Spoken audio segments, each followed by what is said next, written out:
Hey guys, it's Lexi and Zanika and we're here at SurfinBerms. Spring is just around the corner, so we want to make sure your bike is ready for the first ride. We're all guilty of leaving our bikes. Sometimes you think you're going to get one more ride in the fall and snow comes before you know it. Your bike gets thrown in the corner of the garage and it doesn't get touched again until spring. Yeah, no kidding. So we're here to help you out. We put together a 10-step checklist to make sure that your bike's ready for that first ride. It's always easier starting with a clean canvas. We recommend giving your bike a full good wash before working on it. By starting with a clean bike, it helps you keep some of the dirt out of the areas when you're working on it. You don't want dirt to get in places like your airbox or in some of those places where you don't need dirt to be. Starting with a clean bike also helps you identify some of those issues that might come up. For sure. Step 2, you're going to want to check your air filter. So pop the cover off.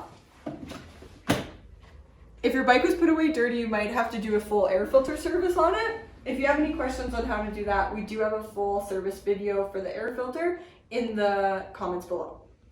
Even if you put your air filter away in your bike and it was clean, the air filter oil can settle to the bottom of the filter. So it's a good idea to pull that air filter out, work the oil through it again, and put it back in the bike. And then you're good to go. Step 3, you're going to want to check your fuel. If you didn't put fuel stabilizer in it before you put it away for the winter, gas actually likes to break down and can turn into a sludge gummy paste almost, and it will gum up your injectors and carb, which could make your bike run poorly or not even run at all. So it's a good thing if you didn't do the fuel stabilizer just to drain the tank and start with a full fresh tank of fuel. Step 4 is checking the engine oil. If you can't remember the last time that you changed your oil, it's a good idea to start the season off by doing an oil change. We have a video where we go through a complete oil change service, so if you have any questions about that, you can check out the link in the comments below. Step 5, you're going to want to check your brakes and make sure that they're working. If your bike sits over the winter for a long period of time in the garage, air can find its way into the brake lines, so you'll want to check the front and the back. You can do that by just spinning the wheel and then grabbing the front brake and making sure it engages. It could feel spongy, and that means air got into the line. We will be doing a brake bleeding video and checking pads, so stay tuned for that one. Step 6 is to inspect the tires. If your tires are in good condition, you just need to fill them with air. Sometimes in the winter the tire pressures can go down, so you just need to inspect that and you're good to go. But it's a good idea to inspect the compound of the tire. If you have any cracks, if we're missing any lugs, if your tire nubs are rounding, it might be time to change the tire. For sure. If you're setting your pressure for the track, I usually run my tires at about 12 to 14 psi. And if you're riding off-road, it can range anywhere between 8 and 12, depending on the kind of conditions that you're riding in. Step 7. Since we're at the wheels, we're going to check the spokes. So spokes can come loose or be loose from your last ride. You can check that by either seeing if any are loose by hand, or you can take your wrench and go by sound. If a spoke is loose, it'll either sound flat or dead and won't have that tinging sound to it. So to tighten it, we recommend using a spoke torque wrench. You can actually put it on the spoke and it'll click once it's at the right tension.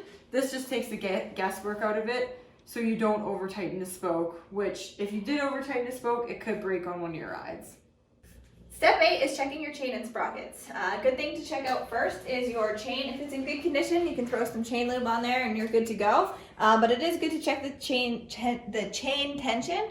You can do that by pulling the back of the chain to see if there's any slop. This one is just about ready to be changed. If it was a new chain, it would be nice and tight. The next thing to look at would be your sprockets. If you're seeing any of those teeth starting to wear or get that like carved out look, it's definitely time to change them. Whether you're changing your chain or your sprockets, it's always a good idea to do the entire dragline at the same time to prevent any like odd wearing, and that could wear on your sliders and your chain guides. Step 9, checking your coolant. Just pop your ad cap off and check inside to see if the coolant levels are low. If they are, just top it off with your bottle of coolant. If not, then you're good to go. And just make sure you secure your rad cap on after checking. You don't want this to come loose on a ride. All good. Step 10 is a final step. So you're going to give your bike a general look over, on both sides and front to back. Some things that you could look for is like your throttle tube. You want to make sure that it snaps back nice and freely and doesn't have any sand or grime in it to cause whiskey throttle, which isn't good. Then you want to check your steering stem. You don't want it to feel notchy or have any places that are hanging it up, so it'll move nice and smooth. Another thing to check would be your wheel bearings. Make sure that there's no play. You also want to check your fork seals to make sure that they're not leaking when you go to load up and ride. For sure. And then after, you can just kind of go through the bike and check if there's any loose bolts or maybe some bent parts from your last ride. That could be like levers or bars that you just have to replace to make sure that your bike's nice and straight. Then you're ready to go. Well, thanks for watching another video with us. Hopefully these 10 steps help you in getting ready to go ride in the spring. If you have any questions or you find anything along the way, shoot us a message and let us know.